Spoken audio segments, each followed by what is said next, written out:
Hi everyone, Kristen here.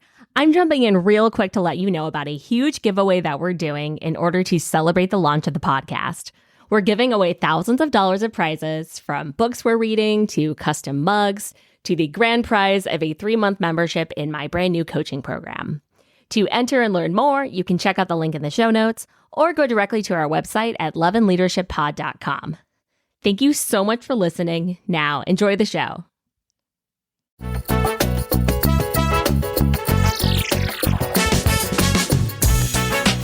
Welcome to Love and Leadership, the podcast that helps you lead with both your head and your heart, plus a bit of humor. I'm Kristen Brun Sharkey, a leadership coach and facilitator. And I'm Mike Sharkey, a senior living and hospitality executive. We're a couple of leadership nerds who also happen to be a couple. Join us each week as we share our unfiltered opinions, break down influential books, and interview inspiring guests. Whether you're a seasoned executive or a rising star, we're here to help you level up your leadership game and amplify your impact.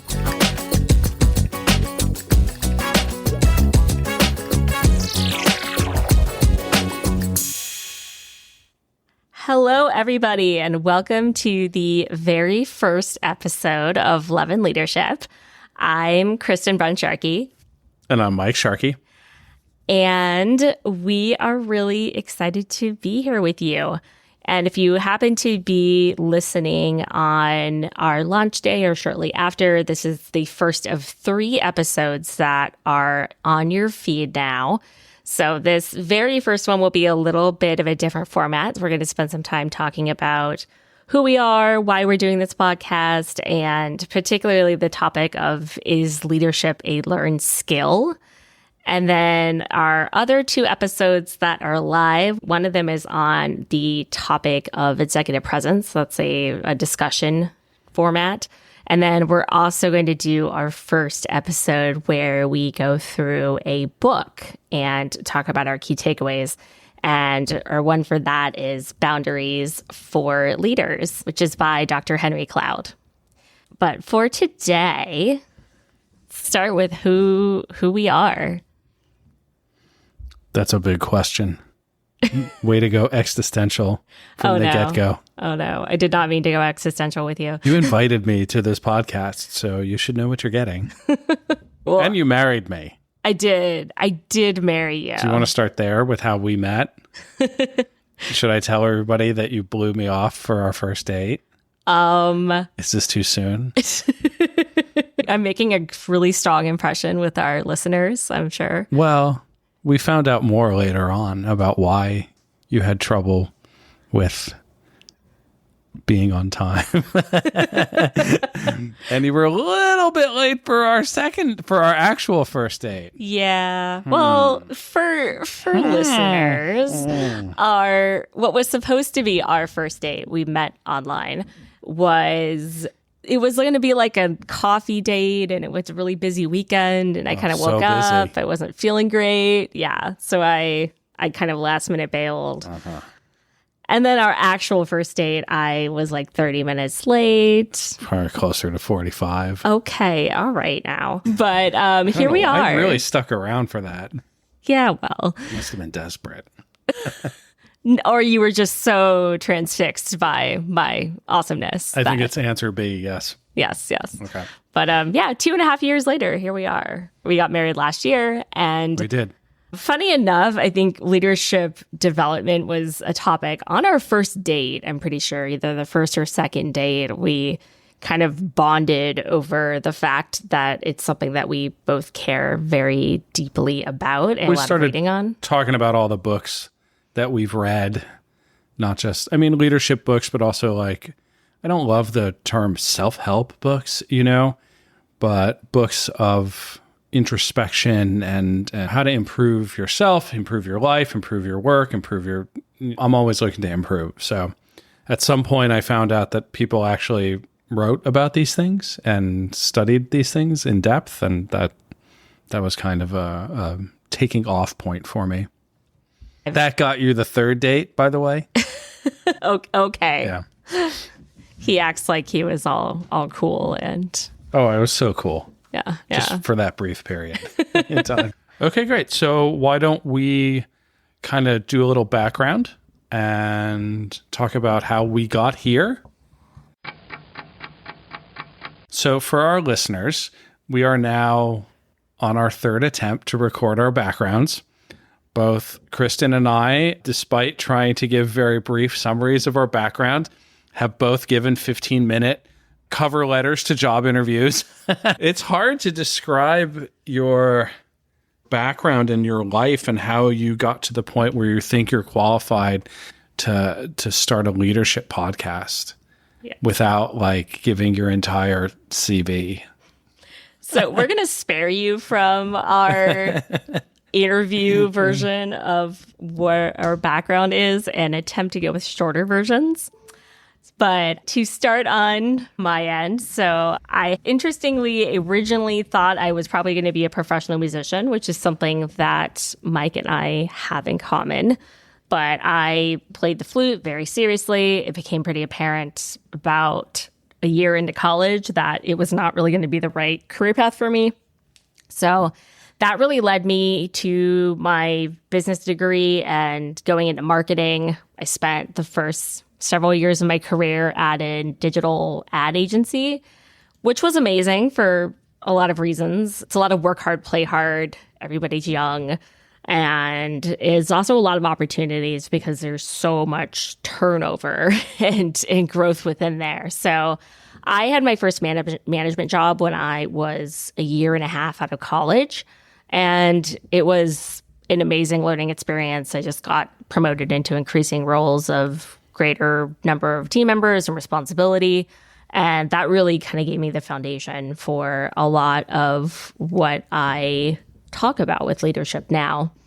After that, I spent kind of the rest of my corporate career in ad tech, both from like a startup to Yahoo/Verizon, which was my last corporate job prior to becoming a solopreneur.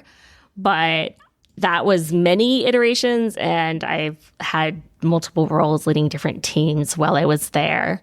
And at some point in that job, I kind of always known that I was probably going to do my own business.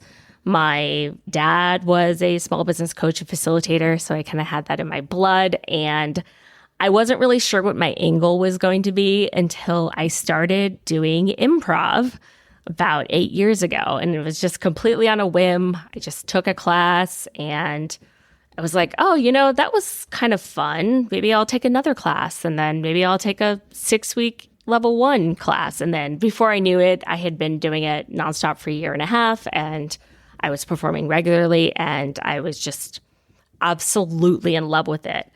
And at some point, I actually looked back and I realized that it was giving me all of these benefits for my career and how I showed up at work and how confident and creative and communicative and just all of these other qualities that were growing as a result of rewiring my brain through improv.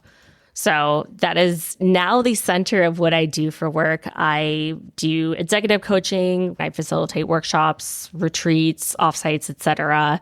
And my signature is doing these workshops that are based on applying principles from improv theater to leadership development. So leadership is my absolute favorite thing to talk about, which led me here. Your turn. My turn. Okay, great. I have a pretty diverse background. In my first career, I was a fairly successful classical musician. I was a classical percussionist, symphonic percussionist rather, because classical really is a period, not a style of music, if you will. And after that, I worked in restaurants for 17 years. I went from playing in the Houston Symphony to washing dishes in a restaurant, and I'm sure we will hash that out over the life of this podcast. After almost 2 decades in restaurants, I found my way into hotels. It was a pretty just normal dovetail, like, oh, it's service industry. Instead of iced tea, I'm getting people towels. Okay.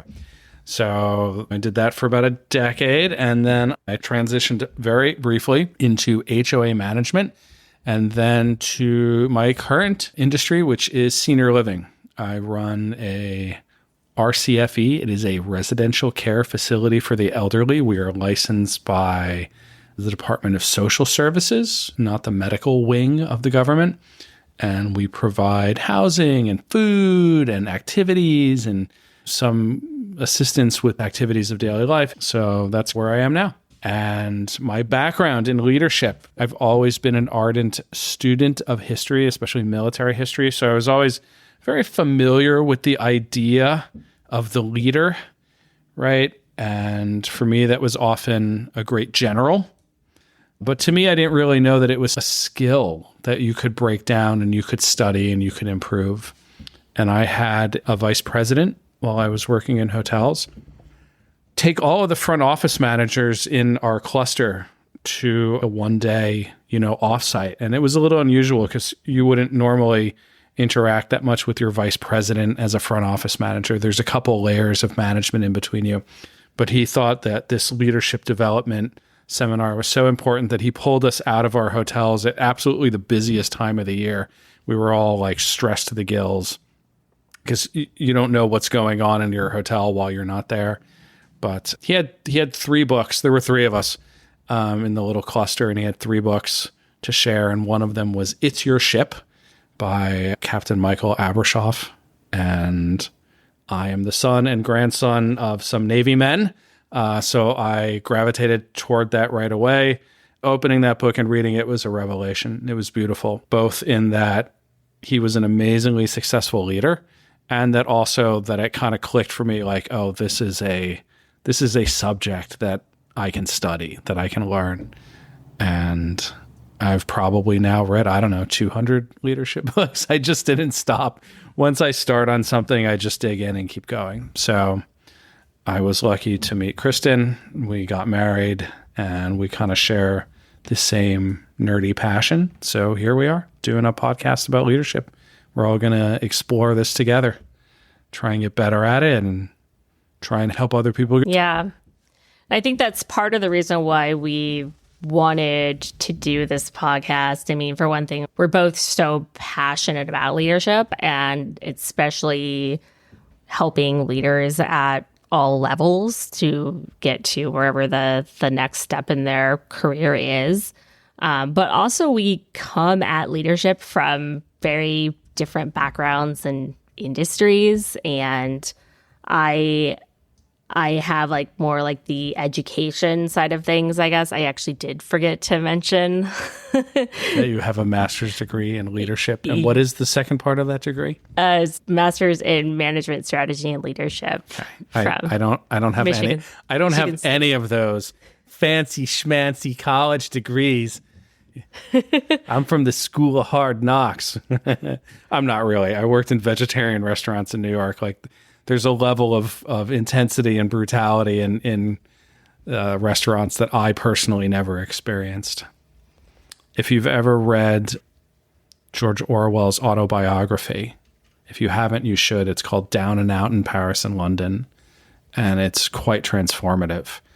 The book is George Orwell when he's basically homeless, and he's homeless in London and homeless in Paris and living in these flop houses, and he's working 18, 20 hours a day in, Parisian hotel kitchens that are, it sounds like the first level of hell, but it's so romantic and beautiful. It'll make you fall in love with the industry.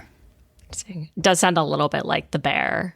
It is The Bear. The Bear, if anyone's watching The Bear is a pretty good, we're watching season 3 right now. It's a pretty stylized love letter to restaurant life and chef life, but there's a lot of accuracy there, including the mental health challenges that one will experience when one works 100 hours a week, obsessively focused on attaining some sort of externally validated goal, which we can talk about, but, got to get that Michelin star.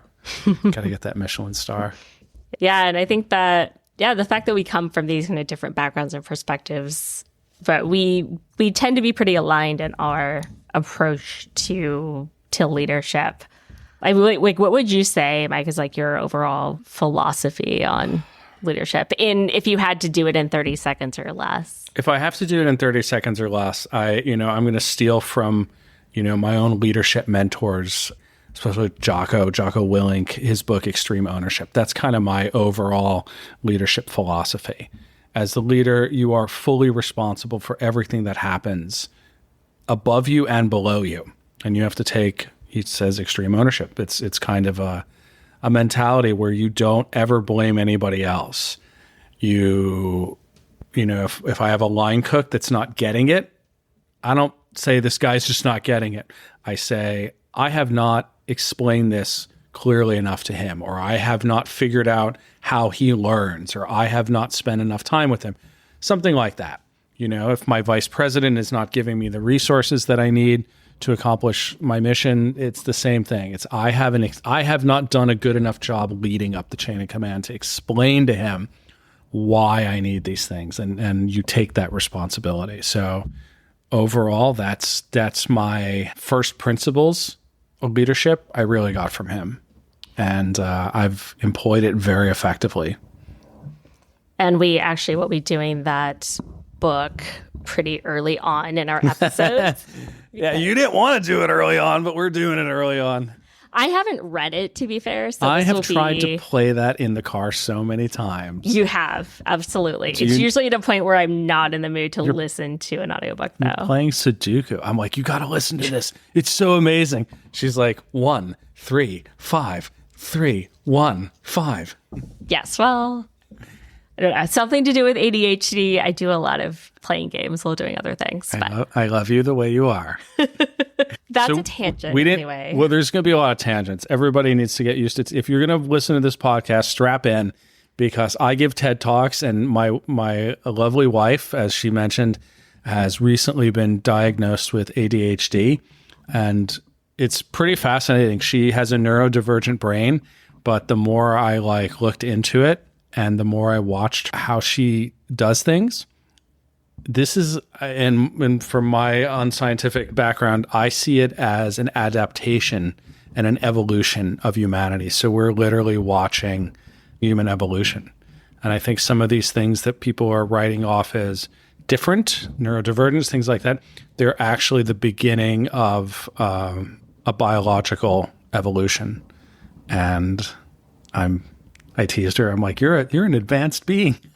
So sure, I'll take that compliment. Well, we joke. She has two ways of working. She can either get 30 minutes of work done in 8 hours, or 8 hours of work done in 30 minutes. I've never seen anything like it. Just completely, yes, the memes are completely accurate. The memes are completely accurate. Yeah, and I think actually that would be an interesting episode down the road, talking about leaders with, especially innate of ADHD, especially women who are getting diagnosed at crazy rates in the last few years. Of the understanding of ADHD has gotten a lot better, and how it shows up in women and girls. I think that'd be an interesting episode down the road. I'm an introvert. I'm a real introvert. I spent my music years practicing in a practice room 8 hours a day by myself. I've done a lot of things that are very meditative and focused. I learned to be a woodworker. I'd spend 6 hours just working on a dovetail box, So I've had to adapt my personality and my behavior to be a more effective leader. And then I've read more about introverted leaders as well, because, at some point in this series, we're going to talk about leadership presence and how that goes. How does that go in hand with being an introvert or having ADHD, or, there's not one formula for being a leader. You have to kind of find out who you are and what people need, and somehow make them meet. Yeah. And I guess as far as my leadership philosophy, I think emotional intelligence is at the center of leaders and is so critical for effectiveness and engagement and retention over time. So that's something we'll be talking a lot about on this podcast, and the components of that, around awareness of both yourself and others, and empathy and regulation and so forth.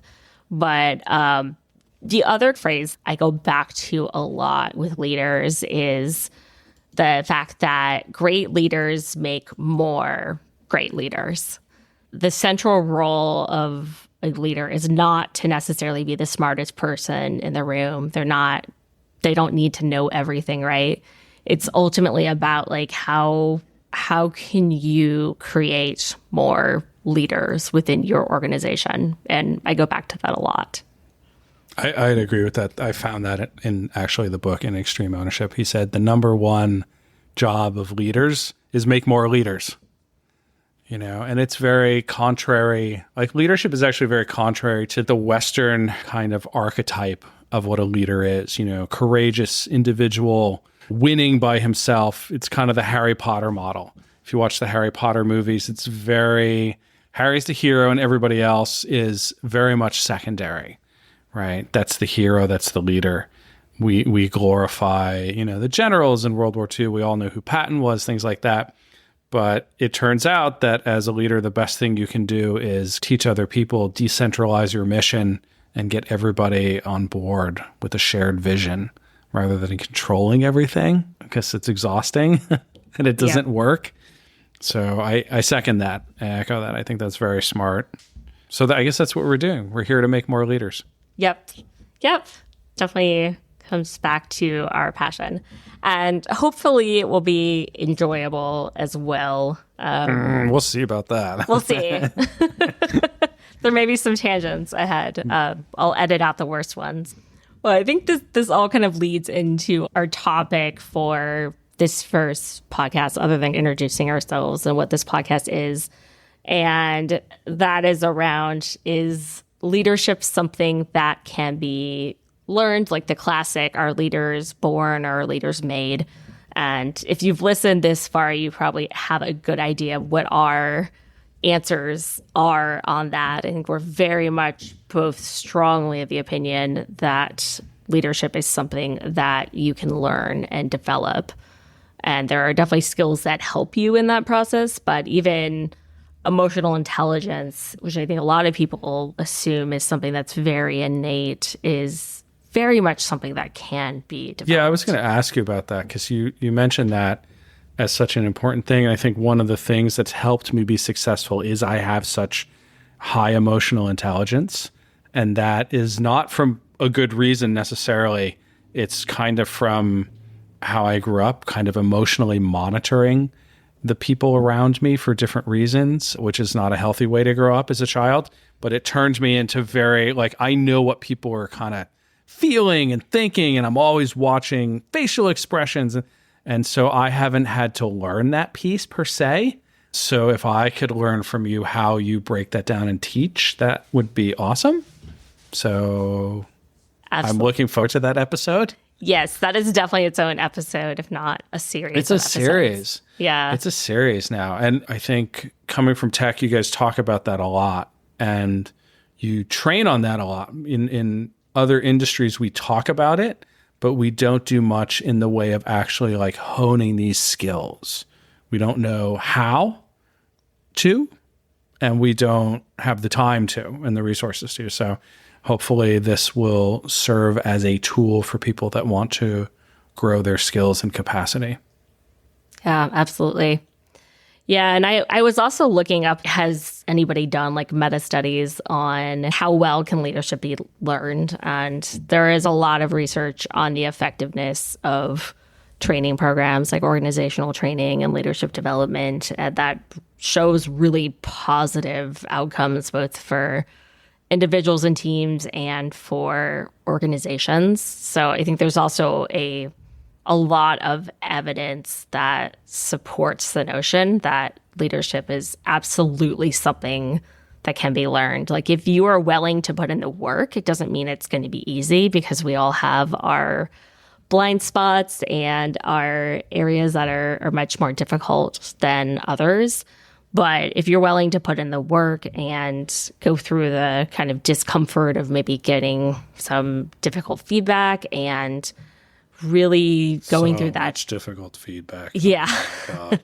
So much difficult feedback. And this skill building is uncomfortable. Everybody goes back to the cliche of riding a bike, which is funny because I never really successfully learned how to ride a bike. I had to refresh myself as an adult because I just didn't ride my bike enough as a kid to apparently have that become muscle memory. But I've learned how to ride a bike as an adult, and I don't think I've ever seen you ride a bike. Yeah, I mean, I'm a little scared. I'm not a huge fan of it, I think, for those You swim great, though.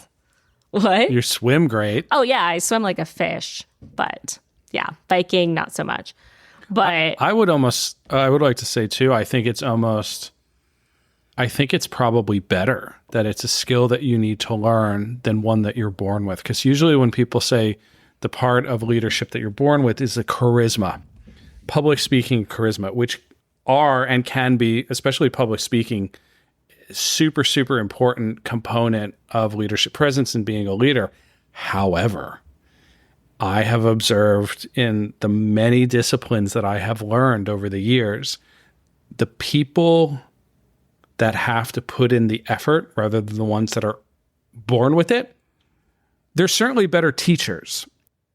I knew a violinist in Rice. She was talented in a way that I couldn't understand. I mean, it was like Beautiful Mind. I mean, she could sight read a Bach sonata at a performance level. She could play through it once or twice and give a performance for, the partita number 1 or whatever. Amazing violinist. I don't remember her being a great teacher because she doesn't know how she did that. She just did that. It's Beautiful Mind. It's like he doesn't know how he does the math, right? If you have to figure out things, leadership is a step-by-step thing that you can learn, and you figure it out step by step. You make mistakes, you seek wisdom, you seek knowledge, and you are going to be better off in the long run than somebody with a big voice and a charismatic personality. yeah, no, that's a great point. Yes, I can say it was very annoying to learn skiing from people who have skied their entire lives and never really given any thought to what movements they do to accomplish certain things. So, yeah, I think that is absolutely something to be said for learning leadership. I think you naturally have an edge in the creating more leaders. And teaching it, right? And teaching it. I had a jiu-jitsu professor who at one point in his pedagogical efforts with us made us start teaching a move at the end of class, or like a short series of moves to a submission, like position, transition, submission. And you find out very quickly how much you don't understand when you're trying to explain it to somebody else. But as you explain it to somebody else, and I found this when I became a music teacher, I was very talented. I figured things out as a musician, but now I had to slow down and back off and explain, the way the pinky works to a middle schooler. You go through this much more elaborate process, and teaching the move in jiu-jitsu to 20 people, 30 people watching you internalize it and process it in a different way. Extrapolate, elongate, and really get into a finer detail than you would if you didn't have to break it down and explain it. Yeah. Yeah, so I guess our shared answer to the question of can leadership be learned is yes, and it's almost more of an advantage if you have to learn it. And Kristen, should you learn leadership?